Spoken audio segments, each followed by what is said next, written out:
Hi, I'm Lisa Ambjörn, and you're watching the Permanent Rain Press. We've gotten brief glimpses of Felice's struggle with her identity, with fitting in with her friends, especially as a person of color relating to them. And Nikita, she really shines this season as Felice openly questions her experiences. How important was it to have her challenge her friends and also be honest about what happened at Halerska?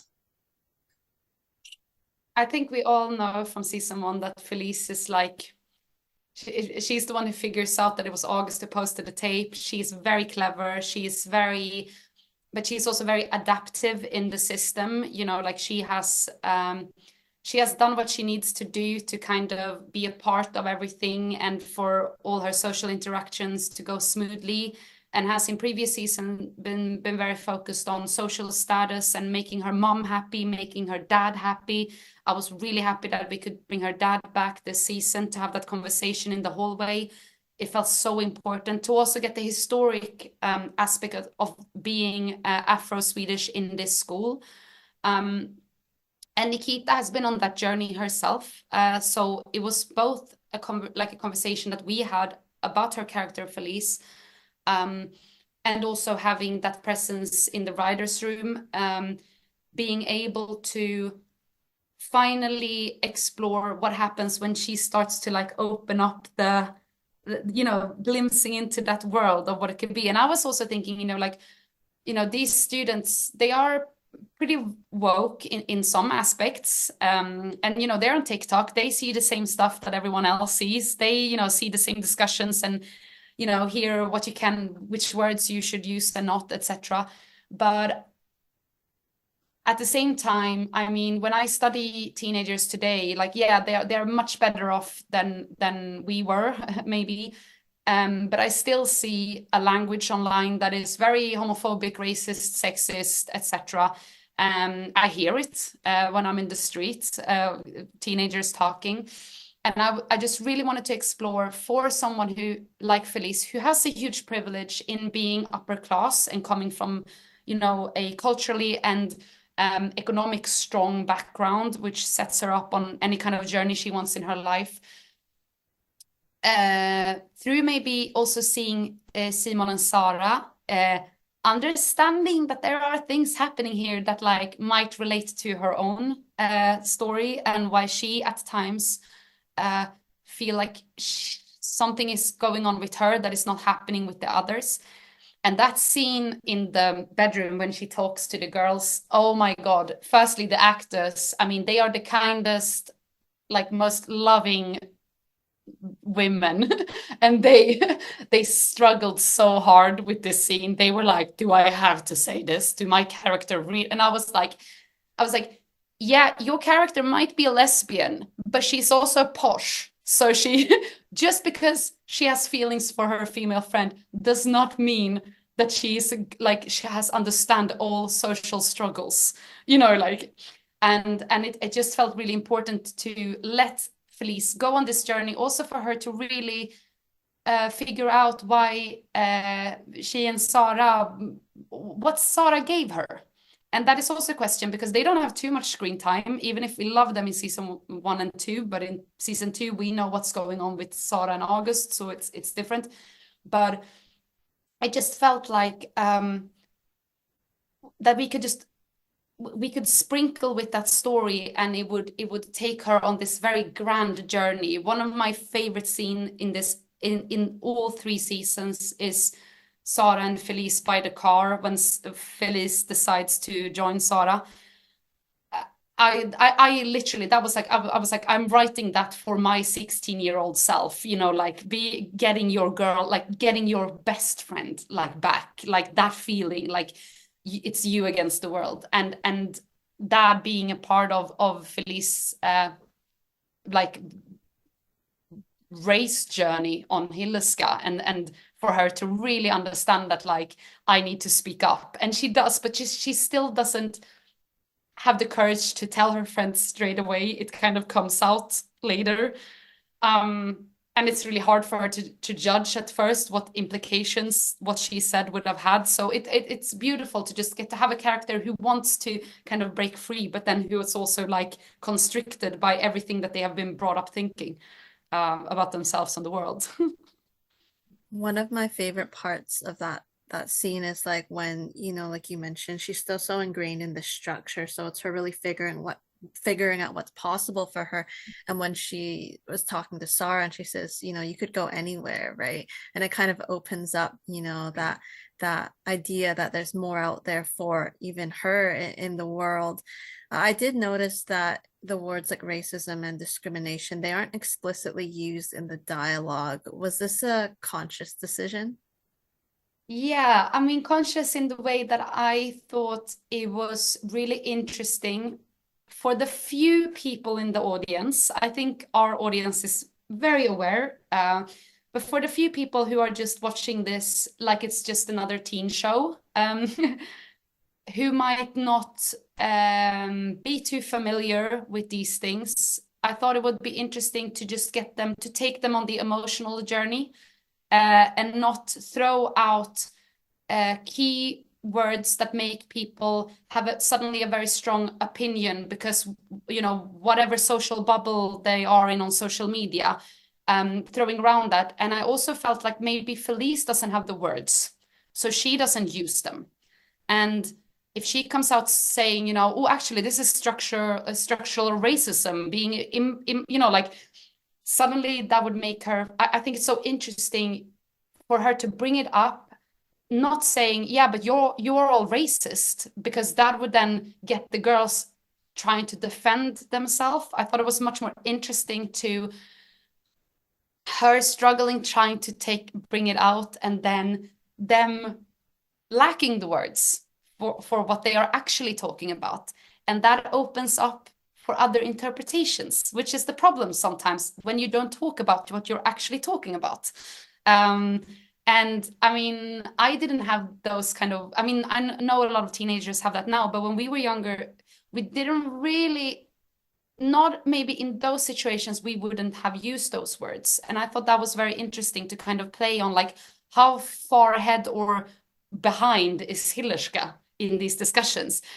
Is there like a POC group at Hillerska where all the non-white kids like meet? I don't think so. Maybe they will, though, if they open the school back up, maybe they will have that. I don't know.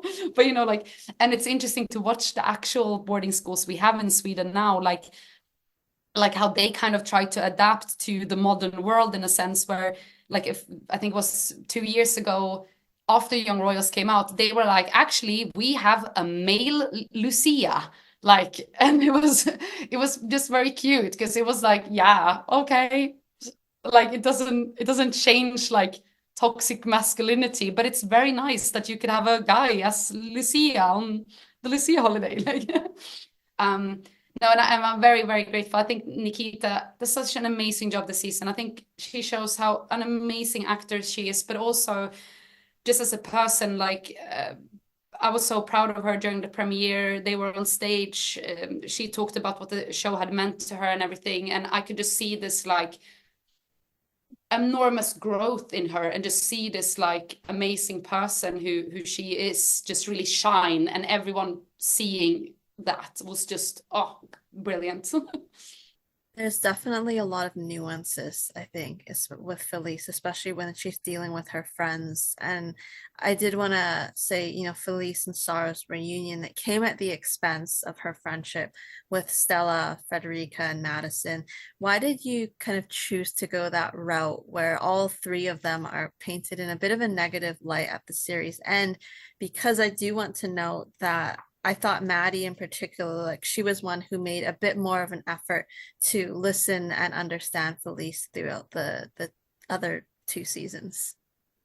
Yeah, and she's also, a person of color in a sense, non-European, and I do think that it felt important for me we have always had this balance where in this school where they are not raised like necessarily like right out, which I think, to be fair, very few people are, like, using racial slurs or homophobic slurs or sexist slurs. I mean, yeah, sexist, we still kind of show that at Hilleska. But there's also a lot of things happening in reality at these schools that we don't show. And it's always been this kind of level of like, where do we show these things happening and from which people? And I do think it's been kind of a kind eye towards the privilege that they have in being coming from a very, you know, wealthy backgrounds and coming from a network of people who will make them succeed no matter what they do in life, really.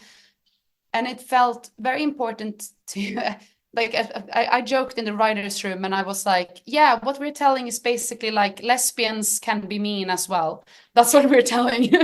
But obviously that's very simplistic. But like what I was saying before, unfortunately, I don't think just because people understand one social injustice, it doesn't necessarily mean that they see all of them.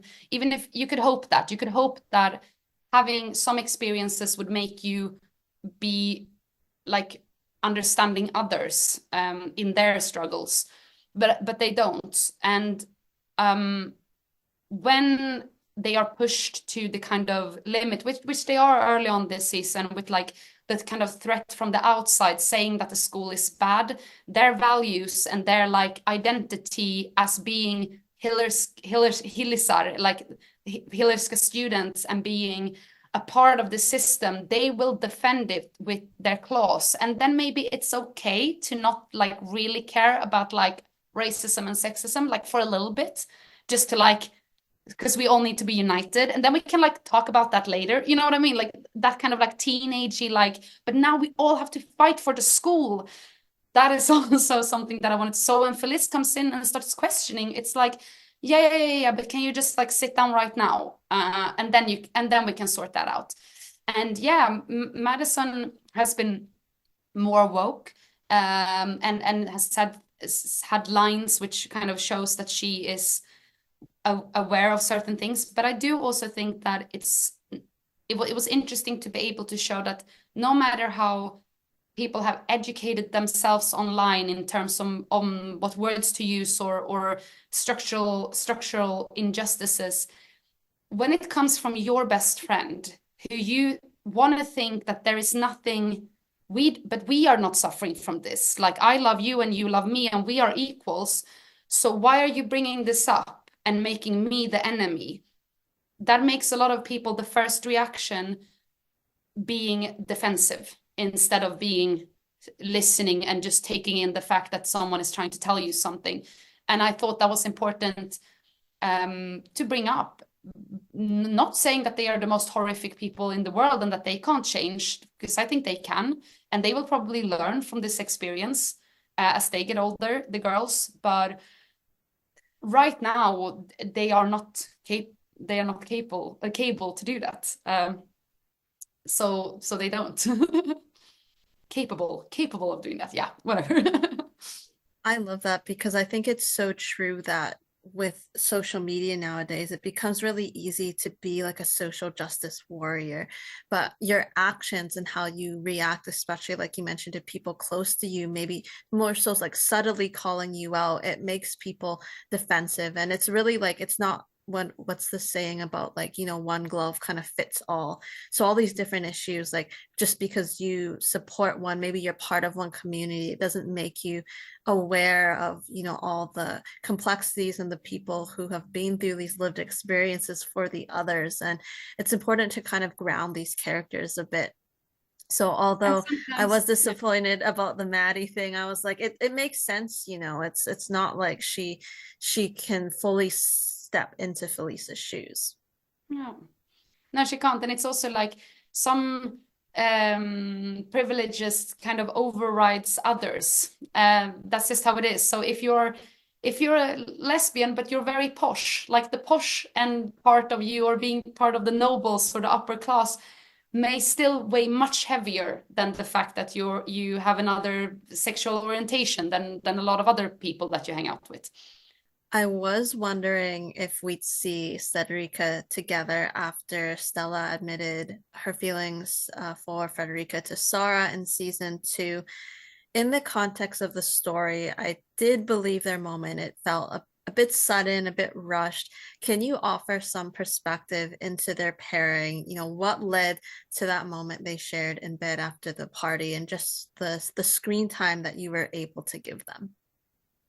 Yeah, definitely. I mean, this is a rule we've had from early beginning of season 1, when we were writing it. It was a rule that I set up with the writers, which was that our 5 main characters, I mean, like obviously it's Ville and Simon are our main couple, but the main 5 that we have, which is Ville, Simon, August, Sara, and Felice. We will never see anything happen in the entire show that is not from their perspective. Which, I mean, we do have the montages in between scenes where we see like school activities happen and you know, like people just doing random everyday stuff. We do have that, but nothing that holds like a big dramaturgical like point or any actual like actions is seen through anyone else than them. Sometimes we start a scene like maybe lingering on another character before one of the main comes in, or we kind of maybe end on lingering on something happening, but everything else is seen through them. So Fredrika and Stella, they we only see their relationship through first Sara, and then we see them a little bit at the camping where they have their rave, where I'm thinking like that we are with the other characters, and you know, you're dancing, you're seeing different stuff, you're seeing Madison dance, you're seeing, you know, like Ville and Simon dance, and then you see Rosh coming up starting to dance with Stella, and you see Fredrika's like look at her. I'm thinking that that's like from, you know, maybe like Felice eyes, like the little pieces that they pick together, but she doesn't know what Sara knows. So she doesn't put the points together. She's just like, oh, she's annoyed that she's dancing with, you know, those kids, like Simon's friends. So I just wanted everything that happens for anyone else than our main 5 to just be like these glimpses of knowing that everyone at this school has their own life. We even have an extra who have a few extras actually that have been through all of the seasons, and you do kind of see them hanging out with different people. You see them putting notes in lockers. You see them like drawing like things on each other's hands. You want this kind of life to be happening. But firstly, we don't have screen time. We don't have time to go off with them, but it's also a stylistic choice, because if we did that, then I would be saying something else with our point of view, coming back to talking about what's true and not. We're only seeing their subjective experience. So in the morning, when Felice, we are with Felice when she wakes up. We are not with Stella and Fredrika, and we are seeing it through her. And she is like, what the F? Like, she's had no clue that this has been going on and stuff has been happening. And they probably have had arguments and been standing in the forest, crying, maybe hugging. Like, and she's like, but she's just seeing that. She's going to hear that like a few years after what actually happened, you know, like, oh, are you together now? Like, that's insane. Like, how did we not know? And yeah, it just felt like a nice little way to kind of, even with Nisse coming out to August and Vincent at the party, Rosh and Ayub being like, sorry, is my radar off? Like, are you sure Stella is not queer? Like, we're just getting these little glimpses. And to be fair, I would have loved to spend more time with Rosh and Ayub and Simon and finding ways in for them. And it was so hard because they're not at the school. You cannot as easily like hang with them. You can only hang with them when Simon is hanging with them outside of school. So it was just getting that little, the little glimpse of stuff happened that you have no idea about. But it's all through our character's perspective. So that's probably why it felt very rushed. And it is rushed because we haven't followed them. So we don't know what's happened before. As you're writing it from your perspective, Is there like a future in their relationship, or do you think it was like a one-time thing for them after the party? Is Fredrika? Yes. Oh no, I 100% in my head they are. I won't say too much about the other characters' futures because I do want to leave it open, but I do see them being like this like very posh lesbian couple, absolutely. You know, like inviting like like artistic, cool young queer people when they are older, being like, oh, this is exciting. Um, so I absolutely see them. This is absolutely the start of something that's going to have a huge impact on their lives. Now, I love seeing Leonard Turfelt return as Micke to kind of help aid in Sara's story this season. Tell me about having him return and with Sara having her revisit that childhood trauma after her actions in season two. Yeah, it was probably one of the most like the things that I was the most keen on was to bring him back. Um, I felt like he needed to be absent for season two to feel like they were actually having that real break from him before he reappeared in season three with Sara. And Micke is a character that is very close to my heart. I've had some similar experiences having that kind of grown up present. And I felt it was very important to let him be able to give something to Sara and Simon, even if he is not maybe a good father and he is struggling with addiction and he's struggling with his diagnosis. And he is built on a real life person, both his addiction and how it kind of works with you know, if he takes the medicine, he suddenly starts feeling like he can actually, you know, go out and have a drink with his friends, but then but then the alcoholism makes him just disappear for days on end. And if he doesn't take his medication, he struggles to function in everyday life. So it's that kind of wanting really badly to be someone who it's really hard for you to be. And I just felt it was so beautiful to be able to bring up the theme of kind of shame, which has been present, I think, throughout all of the 3 seasons in different ways. Because I think one of the things that I thought was the most horrible when I grew up was feeling shame. Like shame was such a horrible, horrible, horrible feeling to try and deal with. And if you had done something wrong and people caught you or called you out on it or whatever, and you had to deal with it, it felt like the world was going to end and there was no way for you to get back from it. I still think it's a horrible feeling as an adult, but now you have kind of seen that you can survive it. So you kind of maybe learn to deal with it a bit better. But I wanted her to find that and kind of get that from Micke, to understand that, like, okay, just because I have similar diagnosis to you doesn't mean that I'm going to end up like you, but maybe for someone who is on the autism spectrum, and this is something I've seen in a lot of people around me, is that shame almost makes you cut everyone off rather than dealing with it. It's easier to just go into kind of hiding state and not having any relationships at all, because it's so horrible when you feel that. And it's one of my favorite scenes when Micke and Sara talks about that by the kitchen table. And there's one scene actually which we had to cut out, where Micke and Sara is going with the recycling to the recycling bins, and he just bumps into 2 of his old friends, and they are just like, "Oh, but you come down to the bar tonight," and he's like, "No, I can't. I'm gonna practice driving with my daughter," and he's really proud of her, but he also doesn't want to tell his friends that he's not drinking, but he's kind of putting them off. And then as they leave, Sara is like, you know, oh, like, okay, so are you gonna go and drink with them? And he's like, no, but it's really hard to change your ways when all of your friends are still doing that. Like you get so lonely.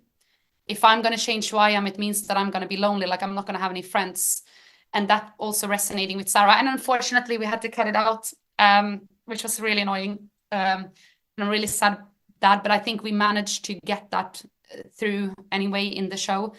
And I just thought it was also with him then going back to drinking again, which is, I think, one of the things that people who have had addiction in their families, which is unfortunately a lot of people. I think it's 1/3 of everyone in Sweden is going to deal with addiction at some point, you know.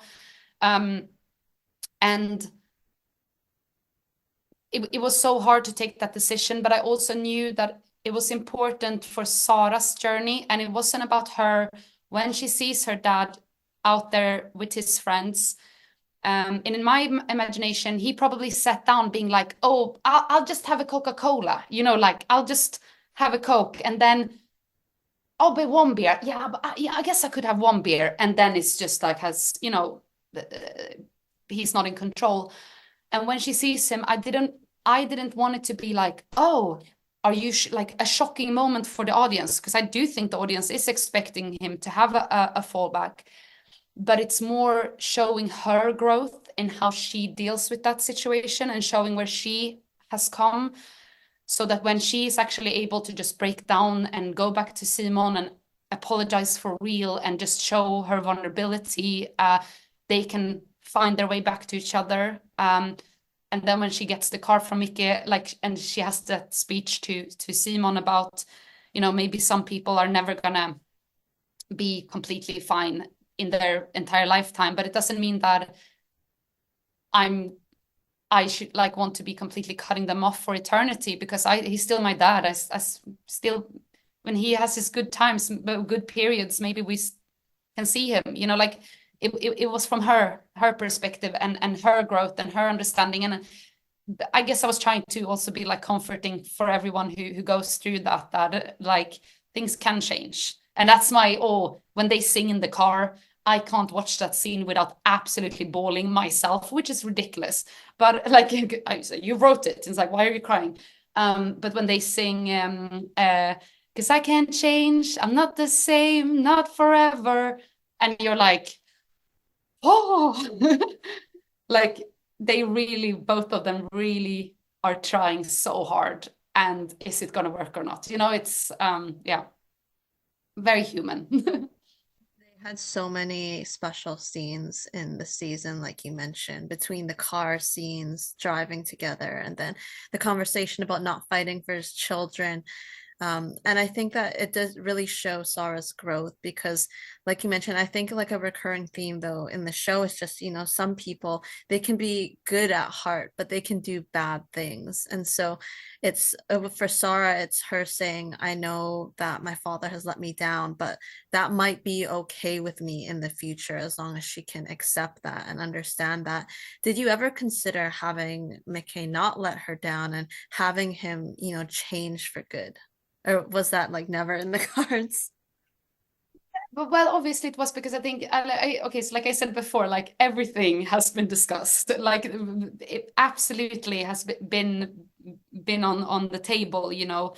But I do think in order to some show that some has changed within the time span that we see them and some has not, it felt important because I also think this idea that when someone change, when someone is trying to change behavior or let go of something bad, you know, it's my favorite saying, like it's never too late to give up, which I mean like bad things, like it's never too late to give up on a bad idea or a bad situation or a bad relationship or something you do that is not giving you reasons to, you know, live or whatever.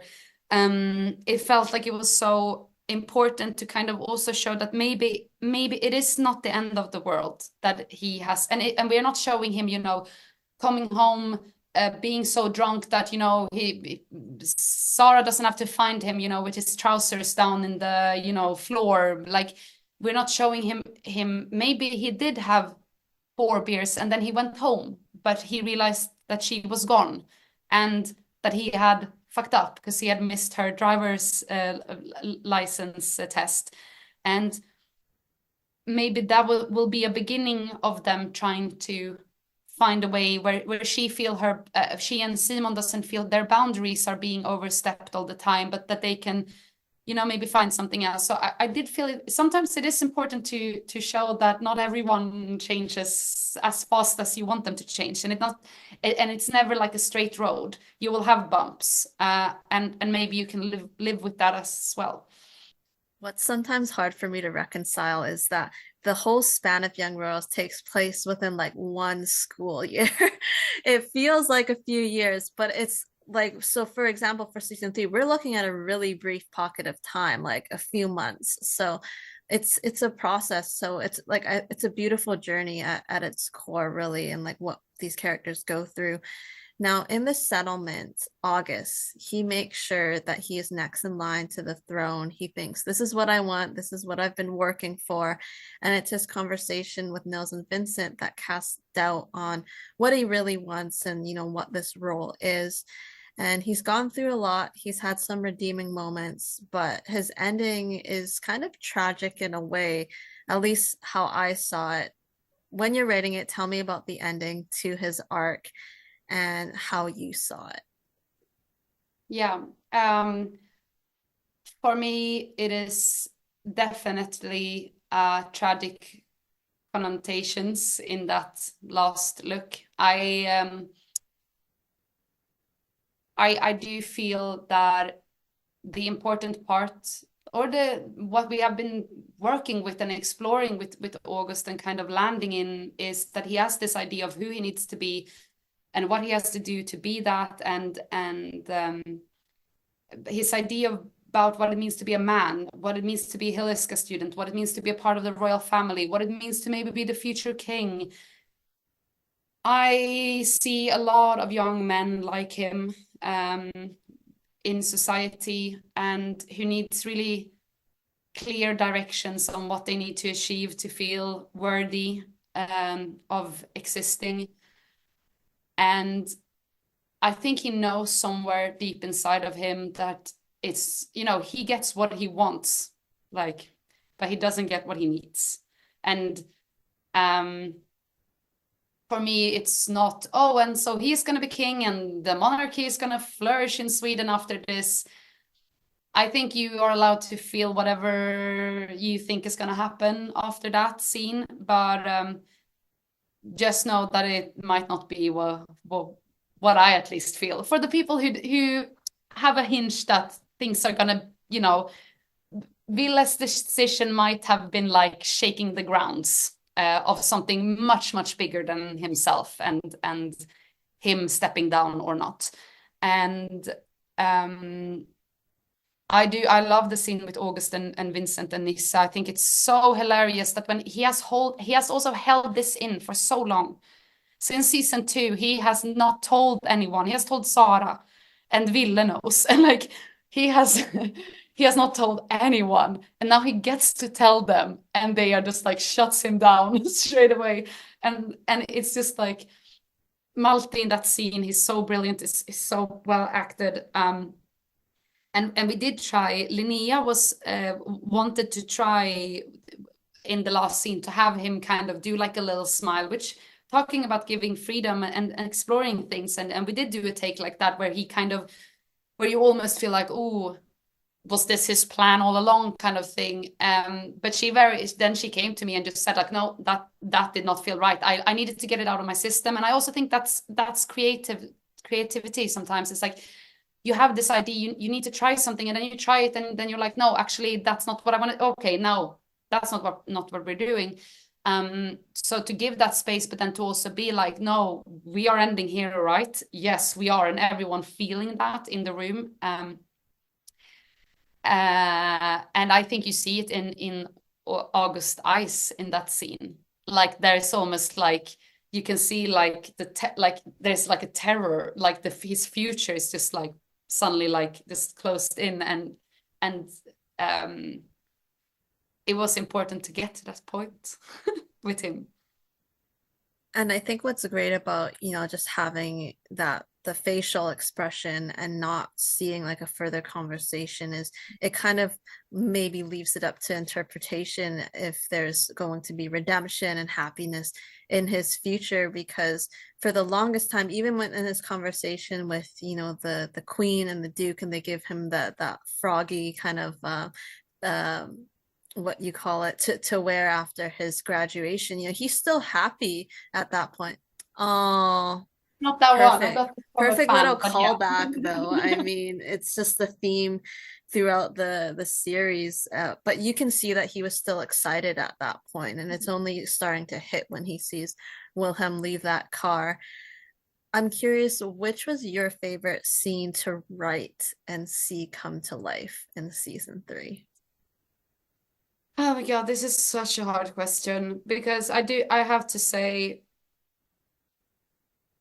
I didn't have any scene this season where I felt like sometimes you can even just because it's a hard scene to write or because it has a lot of information in it or for whatever reason, sometimes it can be like, oh, I have a few scenes this season that I'm not looking forward to write because they're going to be so hard. But I think the feeling I had going into this third season with the team and everything was so much fun to write. So many. The Felice and Sara scene by the car, Sara and Micke in the car. There's a lot of car scenes actually. I loved writing the last scene of them in the car. Just and that also might add something to like the idea of what a scene is. I loved writing August with his stepdad at the castle when he goes, "Does the monarchy love you?" Isn't that a big question? I loved writing Wilhelm Simon at the castle when they make out in the bed. It was like that tension, like when they sneak out from the meeting. The whole beginning was really fun to write just because it was so like hysterical with everything happen and such like a cut clean start. But also the argument at the castle, that whole sequence. Sara, and I'm just mentioning scenes now. Okay, I'm gonna try to pick one. The lake scene in episode 6 was very amazing to write. It didn't, like I think we have said before, it didn't contain lines. And I do believe sometimes people who are not in our industry thinks that a script is like the lines that the characters say. And I would say that's the smallest part of the script. The biggest part of the script is describing what's happening, getting everyone to understand how we are going to perform a scene, what we are going to understand from it, where the characters are, where they start, where they end, the, you know, conflict in the scene and so on.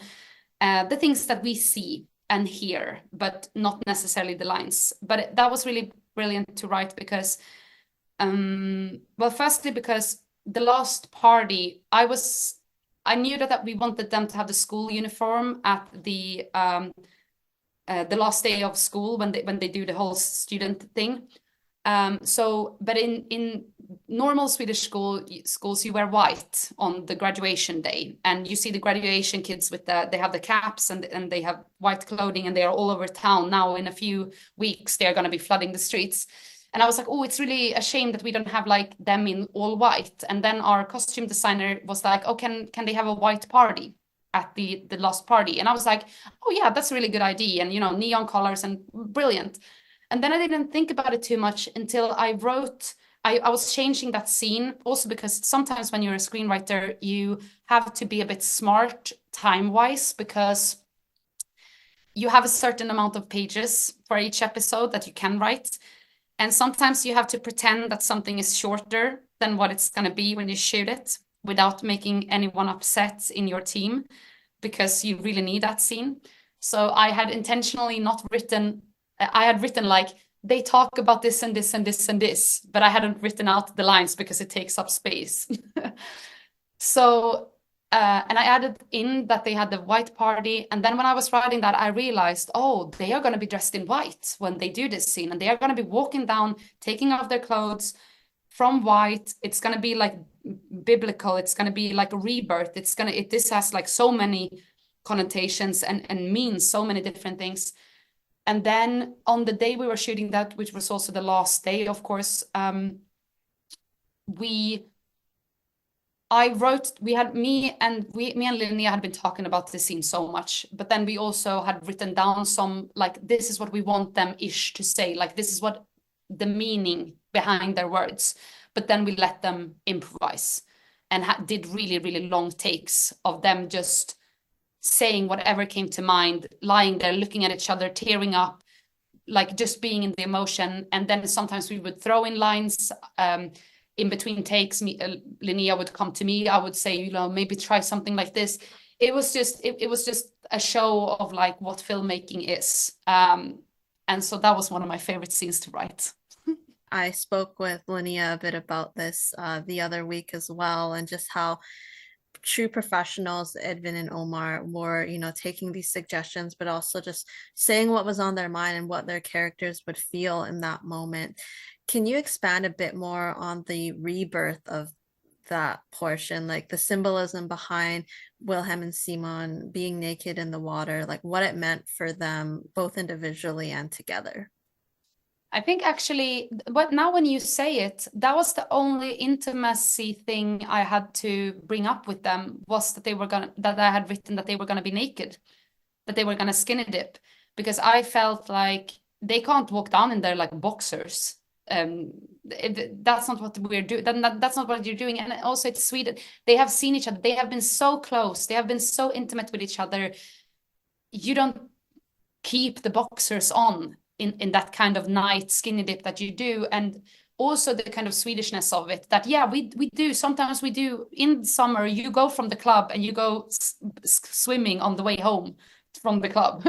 So it felt really like this is Swedish culture. And I actually asked them about it, or I brought it up and I said, oh, this is something we can discuss how we film it. Maybe we don't have to see anything. And then they had the discussion with Linnea and Malin, the intimacy coordinator, and they are wearing garments, but they are invisible. And you know, like, it was really cool. I think imagery just with the sun coming up, and like the colors, and also it's the trees, the pine trees that we have in Sweden that for me are very symbolic of, they have this very red, they are very red when the sun hits them in the early morning or in the evening, but they are constantly green year round. So it's like a pine forest. And for me, that is like the most Swedish thing, and the most, like, for me, like summer or like eternal life, like these trees that are going to stand there long before we are gone, and that have been there and seen things that we haven't, and them walking down into the clear water, undressing from the white,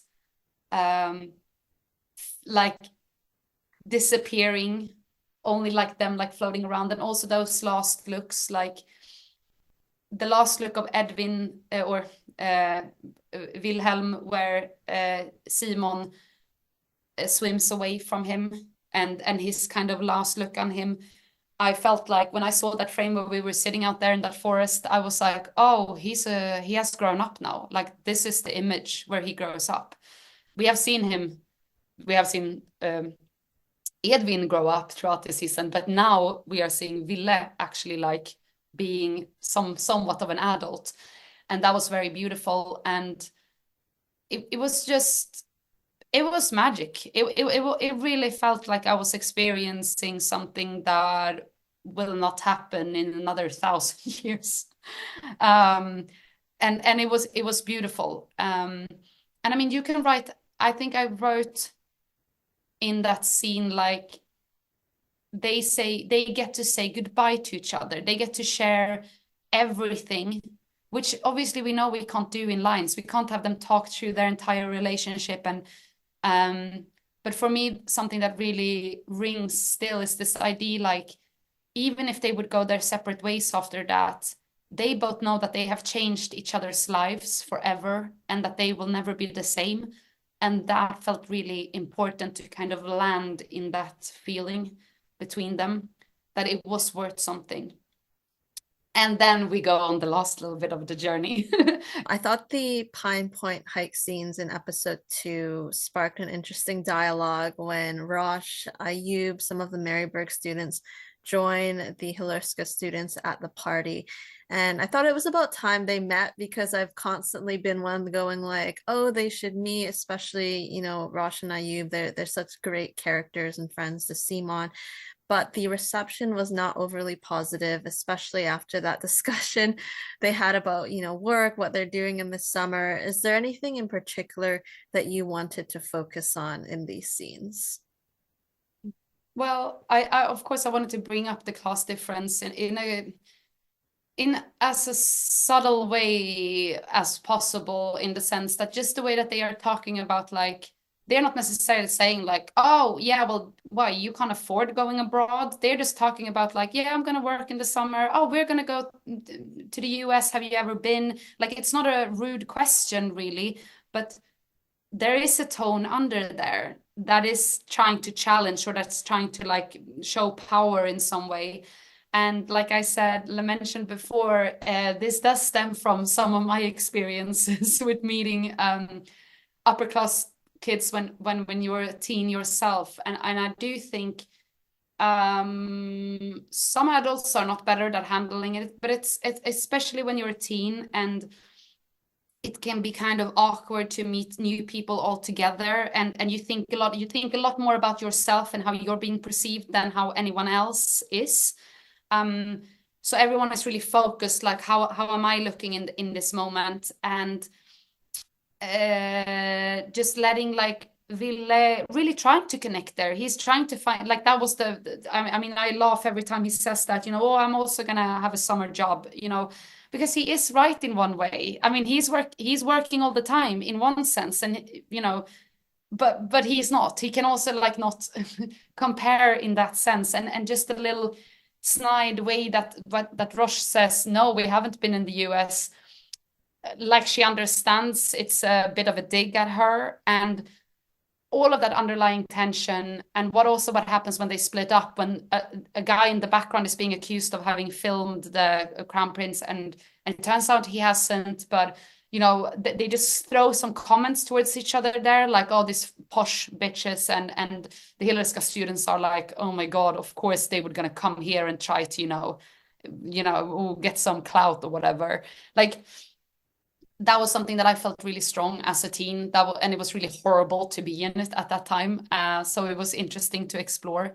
Um, and yeah, again, we are in the pine trees, like we are in the end scene. We are out in nature, you know, like it's almost like it's this idea like, oh, we're all equals out here. You know, everyone is sleeping in tent, but even their gear is super expensive, and they are in like they have just like Rosh Ayub are just wearing stuff that they normally have, which is also what happened when we went in our school in Sweden. You have to do these kind of hikes and stuff because we're very nature obsessed people. And I'm from a part where like mixed economical incomes and a lot of different social classes, but mostly working class area. And when we would go on these kind of hikes, like people will just be wearing, you know, their like regular shoes that they would have to school, and it's wet outside and you will get wet, and you know, like you have your one winter jacket, you don't have anything else. So it's all in the costume and in the way that they're sitting, and you know, everything is very like thoughtfully planned by the team, which is really nice. And the fire has also gone out, so it's kind of cool. And a hostility is creeping up on them, you know. I just hate how poorly Rosh was treated by Stella throughout. There was the moment, and then obviously at the other party later on. Was that hard for you to kind of write and have her kind of be, you know, a bit of a pawn in a sense? Well, I did. I mean, like I said before, like I would have loved like Rosh and Ayub to have them more incorporated. I was even like at one point, I remember early in the process, I was like, can they somehow start at Hillerska so we can just have everyone come together? But it was very far reach. Yeah, I mean, of course, like I think what I liked about Stella hitting on Rosh is that you can see that Rosh is an attractive you know, someone who is cool and very like someone who you would want to hit on.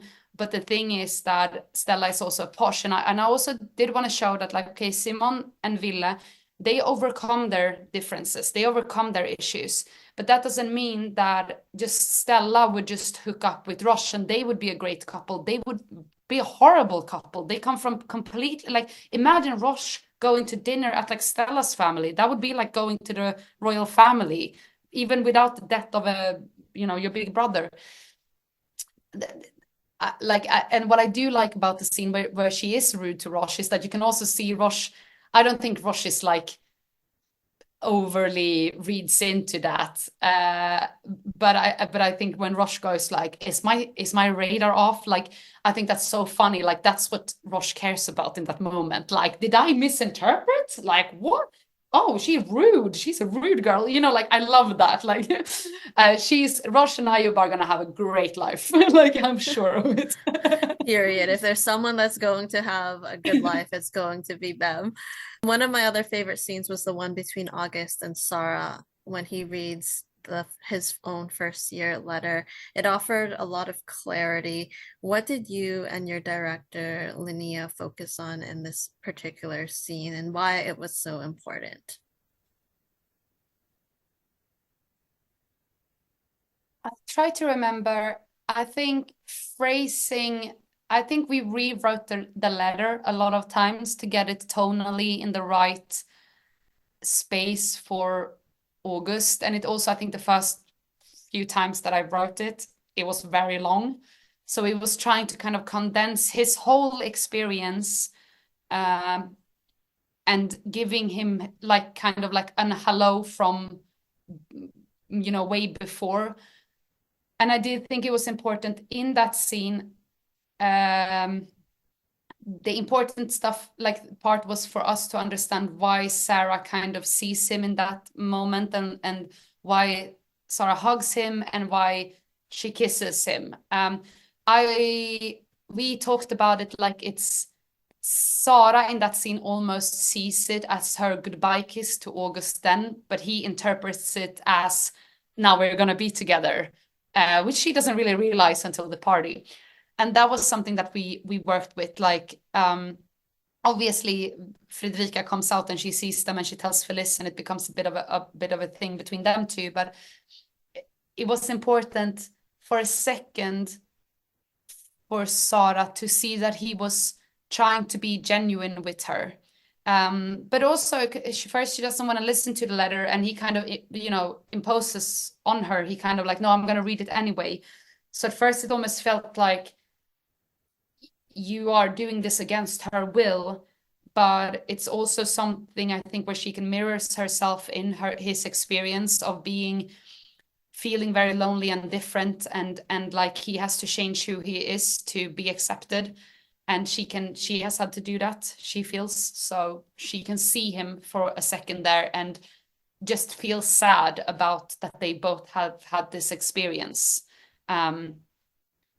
Yeah, that was the focus in that scene. But it's also beautiful with the sun setting behind them, and him in his dad's suit, which was just like, it felt like a really, yeah, full circle moment as well for him in a sense.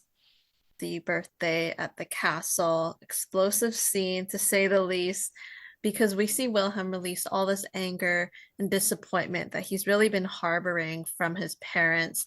And it's quite scary. How did you view this conversation and its impact on Wilhelm's relationship with his parents, but also with Simon in particular, like having him be witness to all of that? And I was talking to Linnea about, you know, focusing in on Simon's face, and you can see how frightened he is. Yeah. No, I think this is super important. It's the thing that I wanted to do was like, it's not only that Simon comes to have like a dinner with Ville's parents. That is stressful enough as it is. But I remember as a teen meeting my partners or whoever I was hooking up with their parents, and that being really scary as it is. But it's also this more of a, maybe when you get really close to someone that you get to witness, usually it doesn't happen on the first time, it happens when you have met the family a couple of times, that you actually witness something that is like a generational trauma, like something is playing out before your eyes that is historically has happened in this family, and that goes way back and has nothing to do with you, but you are seeing that for the first time, and you are witnessing something that almost doesn't feel like it's for your eyes. It's not for you to see, really. It's not about you. But that bringing out this, this feeling of this, like, for me, in my interpretation, Simon in that moment is like, oh, this is so much bigger than just the issues me and Villa are having. That's what he sees there. And when I talk to friends and colleagues and about them, like seeing their partners, you know, when they saw the first like big fight within that family, there's so much you learn about your partner and the one you've chosen to be with. They suddenly turn into a kid, or, you know, they turn into something, you're like, what is happening? And I just think it's very powerful, and can be very scary. And it was important for Simon to see that, to be able to actually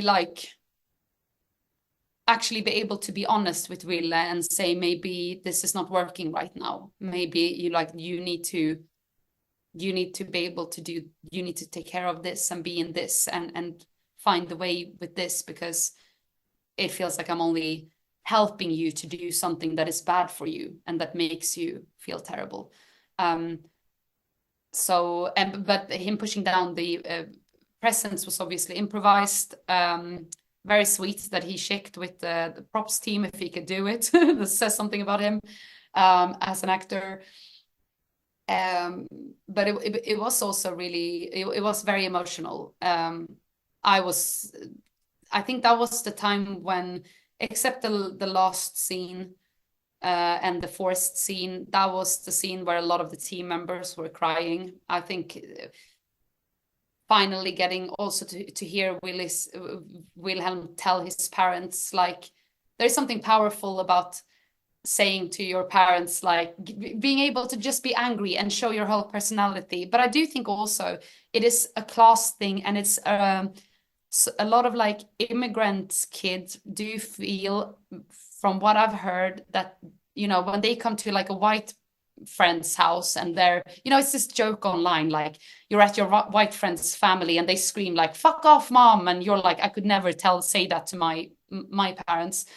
And I think it's very like generalizing to say that it's only immigrants kids who feel this, but I do think if you are kind of in a codependent family situation where you have to take care of your parents a lot, which Simon has had to do, and he maybe wouldn't scream at his mom in that way, so it's also very like disorientating for him. Whereas I think it's also an important thing to be able to do in Ville's situation with what he has been through with his parents, to actually show what is happening on the inside, which is in the moment pure anger, and maybe you're not behaving well, and maybe you're saying the things that, you know, I always have this idea that like we all carry this one thing or a lot of things that we feel that we can't say out loud, because if we say it out loud, everything will break. And for him saying that to his mom, like, you are bad at both, you are a bad mom and you're a bad boss, and you were never there for me, he feels like he has broken her after that. And that is terrifying to feel, that you have destroyed something forever. But it was important to push him all the way there, to then be able to start a little mending process with them in episode 6. Start, I say, because it's not all dealt with, but it's an effort from her at least to see him and starting something, like her saying, I'm gonna get help. I'm gonna get help so I can help you. You know, that is something. So For sure. And moving into that abdication scene in the car, you know, because like we were just saying this whole interview, you know, Wilhelm's had a lot of weight on his shoulders. You know, I can't even count how many things this season, between monitoring Simon, like making that his job for him on social media, worrying about his mother, protecting Eric's reputation, which again just fell on him. That conversation in the car was so needed, and it did end in a bit of an understanding, because the queen, she lets her son go. She lets him leave and finally kind of listens to him. Did you discuss this scene with your actors and with Linnea and the weight of it for their family and the future implications that it has? Yeah, we discussed this scene so much, so much. We discussed if he was saying that it's only him, like some people in the team, I think, kind of took it as him saying that he is not good, like king material. And I don't think that's what he's saying. He is saying this is a broken system. And I'm seeing that now through everything I've been through. I can see that something is broken and it's not going to be fixed by just attaching another value to the symbol that the monarchy is through me. Something bigger needs to change, and he makes it very simple. And I do think that a lot of moral questions we don't really discuss. Like I like when I ask people, like when I've talked to people, when I ask people about like things like this, I think people tend to kind of be like, oh, but I think it's okay to have a royal house, or I mean, I'm taking it as an example. There's a lot of other things one could be talking about, but like, no, but I like them and they seem pretty cool. And what's so bad about it anyway? And you talk about the implications that like, okay, but if we are all equal, can we say that if we do have even one person in our society who by law is forced or is born into a specific role? Like, is that morally logical? And I think I think he puts it very simplistically in that scene and just brings up what he has understood and how you can also see it. And I don't think that she's had that conversation in that way. No one has put it out that simply and clearly, like, what are we talking about here?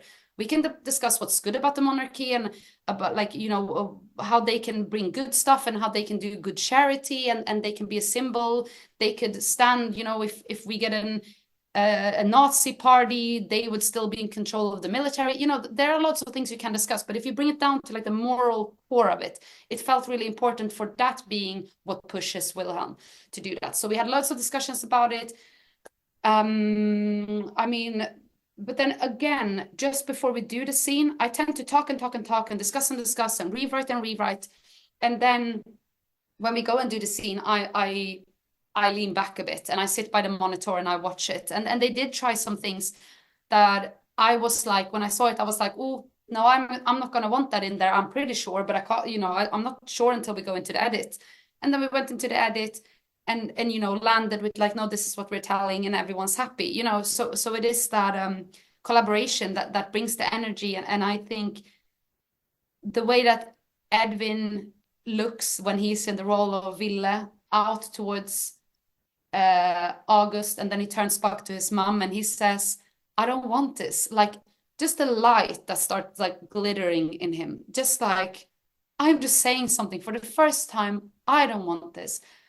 And his mom seeing him in that and not starting to argue and not, you know, just seeing him.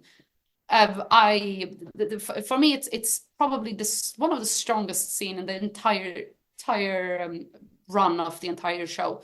It's the scene I've been dreaming of getting to do, you know. And not because it's like, and that is the right political thing to think. You're allowed to think whatever you want as an audience and wish for anything, but it is about Ville's journey to take him from that very first shot we see of him in season 1 to that, to let him actually go through a change. That was very cool to witness. And there's so many intricacies in that scene. Like, what I love is also even the tone in the for the characters, like being more gentle in the tone, just really listening to each other, because his mother, like the queen, does start to say, you know, I don't want to have this conversation again. But then when he says, no, you know, this is real, you know, I'm like kind of sane when I'm saying this, is it's just so important to see how far they've kind of come since that explosive dinner scene. And hopefully it is a step in the right direction. Again, you want to kind of leave things open-ended. There's still a lot of deep-rooted problems there, but this could be a good step for them. Exactly. There's not much to add about the final scene, the embrace between Wilhelm and Simon, the four friends driving off in the Volvo. What memories do you carry from that day? I think you see it in the documentary. I'm just A I big just ball of crying. tears. Yeah, And I'm that just was crying, the but I'm day also that like, Frida and Nikita wrapped as well, right? yes, and just I don't know. I think it was just understanding for me to that it really was ending, and that I was able to be a part of taking these characters through this journey and having this very teenagey, very like dreamy ending, like with everything that they have been through, and being complex people who have gone through complex things and traumatic things, but coming out at the end together and driving off. I know I was just bawling, and I just remember feeling this very like strong sense of pride over them and what we've created, and how much they have grown as actors and as people. They are such fantastic humans. And then just being in that euphoric, to get to be in that euphoric stage when we were doing the kissing and we were running, Eric was running around with the camera, and the whole team is, and it's really complex to shoot at all angles because the whole team needs to hide. So everyone is like placed out in like bushes, and we're seeing each other through like, and then you like, it's like you want to let out this cry, like, yes, go, run, drive, like it's an amazing feeling to be able to end on that. So it was just glorious. To all those watching, you can catch Young Royals season 3 is out on Netflix, and we will see you next time. Bye.